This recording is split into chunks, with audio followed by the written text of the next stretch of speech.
Hello and welcome back to my place, Dr. Jackie. In our first session was an introduction to who I am and to my topic of dissociative identity disorder, also known as multiple personality disorder.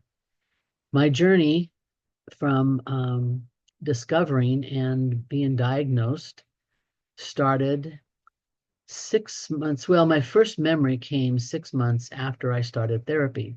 And I started therapy because I was not understanding why I was so upset about my divorce when I knew that it was the right thing to do, that for me to progress further, I needed to be out of that relationship.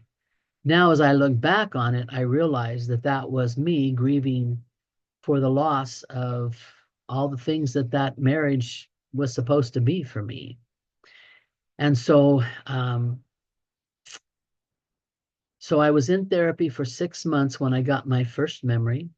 The memory came when I was not in therapy session. I was actually driving, actually, I was on a birthday weekend trip. And while I was down in LA, a friend of mine, a male friend of mine, and I had an encounter that I did not want to have. And yet it happened. And so on the way home, I was just so upset with myself. And I kept asking, why? Why did this happen? Why does this always happen when I don't want it to happen? And in that answer, I got this memory of myself in a swimming pool when I was 8 years old.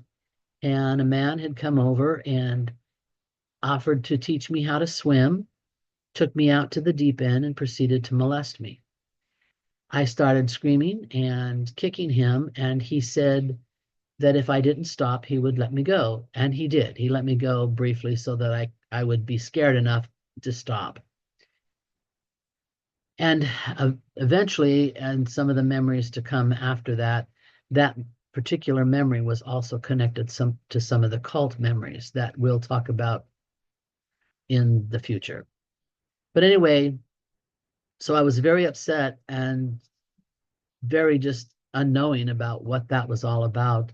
But it was so real in hearing the memory, the smelling the water. I mean, it was the chlorine in the water, everything.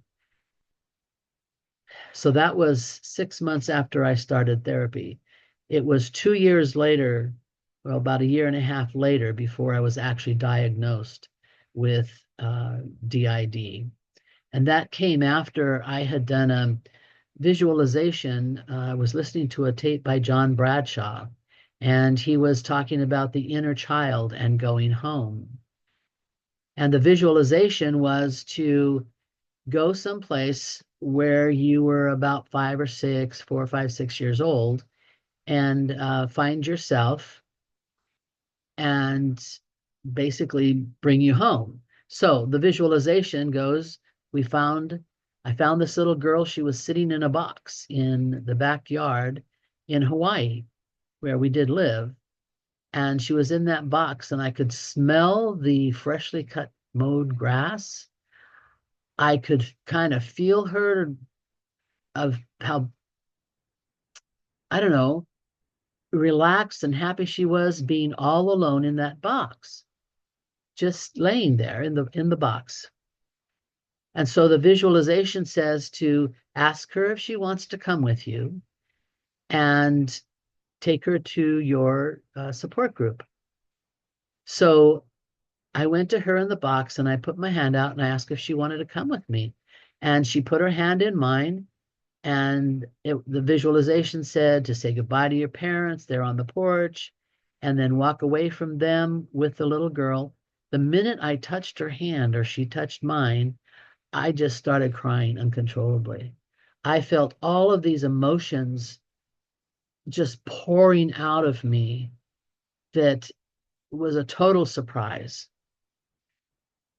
So I took her by the hand. We walked around the corner. There was my therapist and my friends and my support group.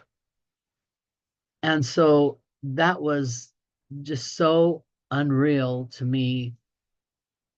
But anyway, later on, I went back and I tried doing the visualization again, and the little girl wasn't in the box. So I found that kind of interesting. So I created this room where my inner child and I could learn about each other, that I could learn about her, because I always felt like I just didn't have a lot of memory of my childhood. And so I got a big overstuffed chair, and we'd sit there and we'd read books together. We'd watch the sunset. There was a beautiful picture window, and all of these different things that were created for safety and for learning. And we had in one corner, there was a pile of teddy bears and blankets that we could lay in, we could wrap up in, and things that would just help us learn about each other. Anyway, I finally told my therapist about this visualization that I had done, and he asked me if I wanted to have the little girl talk to him. And I just laughed at him. I says, "Oh, come on, really? She's a figment of my imagination. She can't talk to you." He says, "Okay, well, if she does want to, just, let me know." So I just kind of laughed him off. And on the way home, as I was driving, I heard this voice, and it was like it was so real. I actually turned around and looked to see if someone was in my back seat. But it said, "I do want to talk to him." And she says, "I really want to talk to him." And I said, "What?" And I was just blown away. So I just said, "Well, just stop talking now, and then you can talk when we come to therapy, but don't talk anymore, okay? I can't handle this." So sure enough, she didn't have anything more to say. And then next session, I told my therapist what happened, and he said, "Well, let's see if she wants to talk." So he asked her, he says, "Do you want to come and talk?" And it was the strangest thing, because it was like all of a sudden I became this little 5-year-old sitting in this chair in my therapist's office, and she was talking with him, and I could hear her talking with him, and I felt this being really small. It was just the weirdest kind of thing that I'd ever felt. And so they talked, and told him that her name was Jackie. And so before we went home, he got back. So there was an adult in the room to drive home. And as I was driving home, once again, this little girl says to me, "My name is not Jackie, and you made me say that. And I want to tell the therapist that that's not my name." I said, "Okay, fine, fine. You can do that. Just don't talk to me anymore till our session." And sure enough, she was quiet. And we got to the session, and I told him what happened. And he asked her again if she wanted to come and talk. And she said yes. And she told him that I made her say her name was Jackie, and that her name was really April. She was 5 years old, and she was one of the first. And there was more, but Jackie doesn't want to know about them because she's scared of us. And I'm like, holy mackerels, I could not believe what she was saying. And I was just blown away.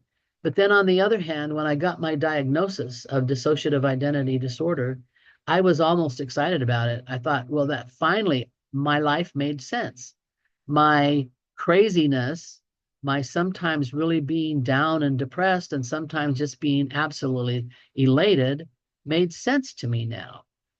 And so I shared that with people, which they weren't quite as excited about it as I was. My friends, well, they knew how I was anyway, so they weren't really surprised, or, surprised, flabbergasted, whatever. But other people were like, I mean, literally someone just backed away from me like I was going to hurt them or something, like I was now this strange person that, was dangerous. So I learned that you don't share this with everybody. You don't let everybody know you have the DID, so that they don't get uncomfortable, basically. But that was my first start, and I got diagnosed. And from there, we had many incidents, some funny stuff, but some really awful stuff. And we'll talk more about some of the things that I created to help my personalities work together, the communications with them. Um, Dissociative identity disorder is parts of me that have compartmentalized. and taken on the things that were hard for me to do, which basically protected me. It was a protective mechanism when you create DID. So I had to learn how to work with them. And we'll talk more about some of the things that I created. Like I told you about the little room that we created for my inner child so that we could get better acquainted. Because I just felt like there was so much about my own self that I didn't know. And this journey of discovering the different memories and the personalities was a way of learning about myself. So I also want to say that, not everybody who is molested or abused or has a big trauma in their lives develops DID. But when you do have it, it's a journey. It's a long journey. It's a hard journey. And it's a journey that several times I thought of just quitting. It was too hard. I couldn't do it anymore. But I want to let you know that there is a light at the end of the tunnel. There is integration, and you can become whole and integrated with your personalities. That it is real. Don't let anybody try to tell you it's not real. You don't just make up this kind of stuff for the fun of it. But anyway, till next time, when we'll talk more about some of the communication processes that I developed to help work through understanding the different personalities that I had and how to work with them. And we'll do that in our next session. Thank you for coming back and joining me. And remember, you are enough, and don't let anyone tell you differently. Until next time, have a good one.